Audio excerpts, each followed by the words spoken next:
When I was Minister of Immigration, perhaps the greatest thing I believe that I did for my country, for New Zealand, was to open up the entry into New Zealand for international students. In New Zealand, we are lucky. We have a world-class education system. From preschool through to our universities, we have excellent facilities, excellent teachers, and excellent systems. Even though New Zealand is small, we are ranked in the top 5 of countries for our education system across the world. We have proven historical results. Many people don't know that the nuclear age, the atomic age, goes back to a New Zealander, Lord Rutherford. He was the man who split the atom and won the Nobel Prize. He was born, bred and studied in New Zealand, and so from Lord Rutherford to today's students, that shows you can come to a little country like New Zealand and reach the very top in the world academically. Now, if you're coming to New Zealand, you want to study. The main things that Immigration New Zealand are looking for is, first, do you have the ability to pass your course? Now, that is normally determined by the institution, the school that you enroll in. They will do that assessment, and if they enroll you, then Immigration New Zealand will normally consider that as evidence that you have that ability.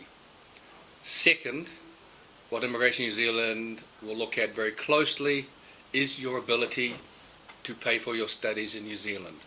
You must have sufficient funds to pay for your whole course and your accommodation. That normally ranges between $25,000 to $30,000 a year, depending on what you are studying. Having the evidence of those funds is not just a matter of having that money in the bank.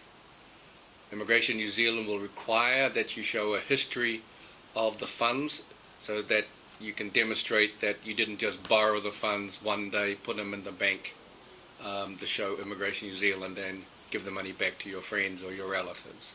You must have a history. The person who is sponsoring you, normally your parents, you'll need to provide evidence that they had the ability to earn those funds lawfully. And once you've done that, that part is fine. Then you will normally get your visa and done fairly quickly, within 4 weeks in most cases. Now, for those of you who are students already in New Zealand and you're looking to renew your visa, besides the funds, you must always prove that you have the funds to continue your studies. The most important thing that Immigration New Zealand is looking for is, are you a bona fide and genuine student? That is, are you attending class? Have you passed your courses? The expectation of Immigration New Zealand is that you will attend all of your classes. The expectation is that you'll have 100% attendance. If you're away for any reason, you must have a legitimate reason. Normally, if you're sick, then the doctors can back that up. Or you may have some other legitimate reason, but you must be able to explain and provide evidence for your absences. And the other one is, are you passing your courses? If you fail every course, the chances are extremely high that you will be declined any additional visas. To get approved a new visa, you'll certainly have a lot of work convincing Immigration New Zealand that you should be allowed to continue your studies. So those are the main things for students. The funds, can you prove you have the funds? Can you prove they're yours? And once you're here, are you attending school? Are you passing your courses?